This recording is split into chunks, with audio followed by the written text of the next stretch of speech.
I will be 6 weeks postpartum tomorrow. It seems like time has gone so fast. I'm gonna get ready for the day. Yesterday was a long day, but I am so proud of myself. Anthony and I have this thing when like somebody does something great, we say like, all right, time for the 20-minute anthem. You don't go on for 20 minutes, but it's just like, you just make the other person feel like really appreciated and just like really good. So yesterday, obviously I have been pregnant for what seems like the last year. And I was sick like my entire pregnancy. I was on 4 different medications for nausea, including like chemo meds. They were super strong and they made me feel extremely drowsy, especially the combination of like all 4 of them. So it was really hard to do pretty much anything. I pretty much lived in bed and just like felt like crap all the time because I couldn't keep any food down. So I really haven't done much.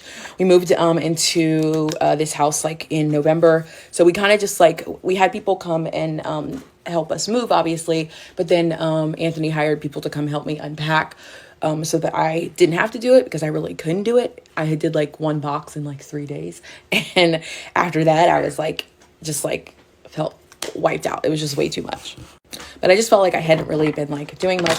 Anthony does a lot. And I have this thing, and I think it's because of, I'll just say past relationships of like people doing things for me. I think people think it's really sweet when like a man is like, oh my gosh, I'll do this for you. Or, oh my gosh, I'll do this for you. But you have to understand, I come from a situation where I had someone doing things for me only to like hold them against me, and still even using them against me now, or to be able to tell people. So you have people that like do nice things or take care of others because they truly want to. And then you have people that do nice things and take care of others because of how it makes them feel. And they want the accolades and they want to be able to tell everybody, like broadcast, like I did the dishes. They don't tell you the backstory though, that like, if you don't let them do the dishes, they get mad at you and tell you that you're a bad wife and you're dishonoring them and you're going to go to hell. Or iron your own clothes. Like if you iron your own clothes, you're going to go to hell because you're dishonoring your husband. Crazy things like that. So when it comes to letting people help me and like do things, it's typically not something that I like to do. And I tried in the beginning, like with Anthony, to do a lot just because I was like finally able to do a lot. Then boom, me and Anthony have a time and we get pregnant and then I get sick and I couldn't do things. So then Anthony had to start like doing a lot of things. Difference about Anthony though is like, he doesn't make me necessarily feel that way. Like, oh my gosh, because I did this for you, you owe me. Or like, you know what I mean? And some of y'all, I might've said too much, but some of y'all can probably relate. Like you have people that do things for you just to like get something instead of like, I'm just trying to help you or because I love you. But yeah, I don't remember what I was talking about. Oh, what I did yesterday. I'm so proud of myself. It's my 20-minute anthem. I did 6 loads of laundry yesterday and put them away. But who am I? Like literally, who am I? While taking care of a baby, I might add. I must add that part because I'm really happy about that. I did it. I was so proud of myself. And even though the housekeeper was here and she was cleaning the house, I helped. Does anybody that knows if you have someone that cleans your house, you clean up before they come because you don't want them to think you're like a bad person. You know what I'm saying? I just started feeling really great. Like my energy has been back up. Like it feels like the first time in a long time where I'm just like wanting to do all the things. I did that yesterday, 6 loads of laundry, took care of my baby, and I was working and I was like doing volunteer work all at the same time. Who am I? I did more yesterday than I've probably done in the last year. All while having a screwed up hip. And I know a lot of you guys do that stuff on a regular, everyday basis. And for that, we thank you because you guys make the world go round. But I haven't been doing that because I just haven't been feeling well. Then I had a baby and I was just like, get somebody else to do it. But I'm so proud of myself. So I didn't tell you guys my update from my breast doctor because it's really not one that I am happy about. And we don't really know what's going on yet. But they ended up putting me on some antibiotics because they think that I possibly have something going on again in my right breast, which was the previous breast that was diseased since I stopped breastfeeding. So I personally don't feel like the antibiotic has done anything. I have finished it and I still feel exactly the same. So hopefully they can figure out what's going on. If not, I'm just going to get my boobs chopped off. Like, thank you very much for being a part of my life, but we'll take it from here. I don't know if I'll get implants. I am not opposed to it.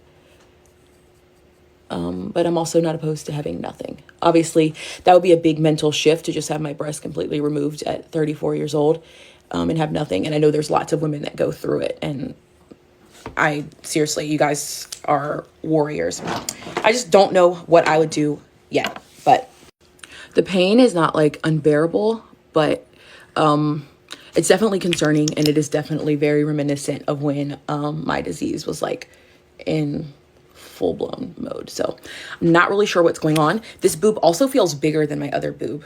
And they were typically about the same size. And yes, I definitely knew the risk before I got pregnant of my disease coming back and me potentially losing my breasts. But that was a decision that I made full well because I wanted to have Anthony's baby again. So I don't know. This time I feel like I'm in more control because like I knew that this was potentially something that could happen, as opposed to how my disease first came about, where it literally just like popped up like, hey girl, hey.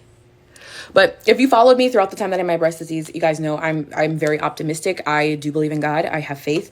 And so I know that no matter what happens, even if I have to walk through having my breast disease again, God's still faithful. He's still a healer. He's still good. It doesn't mean like that the world is coming to an end. Lots of people go through things. And I think people think sometimes when you're a Christian, it means you're supposed to have a perfect life. And it's not. That's not what it means. It just means that you don't have to go through an imperfect life alone. I feel like I have a level of peace about situations that's a little bit abnormal. And I feel like I've learned that my breast disease was one of those things that really helped me learn to trust God. And like, really for the first time, like I grew up in church, but I feel like my breast disease was something that gave me my own personal relationship with Christ, where I knew that he was real. I knew that things in the Bible were real because I saw them happening in my own life and in my own body. My light just switched colors. But like, so one of my favorite verses in the Bible, I think it's in Exodus, the Lord will fight for you and you shall hold your peace, or like some other versions say like, be still. The Lord will fight for you. I love that one because like, really, people ask me all the time, and I really don't like talking about it because I don't like to get emotional. But people ask me all the time, like with the stuff that I'm dealing with my divorce and my son, how I'm able to stay calm and all that stuff. I don't feel like I am. I don't feel like I am. I feel like I have a peace from God that everything is going to be okay and everything is going to work out. Not necessarily the way that I want, or because it's like, well, if it doesn't happen this way, does that mean that God didn't do it or whatever? I just have a peace about the situation. I trust and believe that God is a restorer, that he is a redeemer, and that everything that's happening right now is orchestrated by him. And I don't feel like God would restore my marriage, my covenant marriage to Anthony, and then forget about this little boy. I just don't. That's not God's heart. I don't believe that he would do that. And then I also have to trust that everything's going to work out and everything's going to be okay. I don't have to sit and make up stories and tell lies and add stuff and file papers and do all this stuff. I just stand on the truth.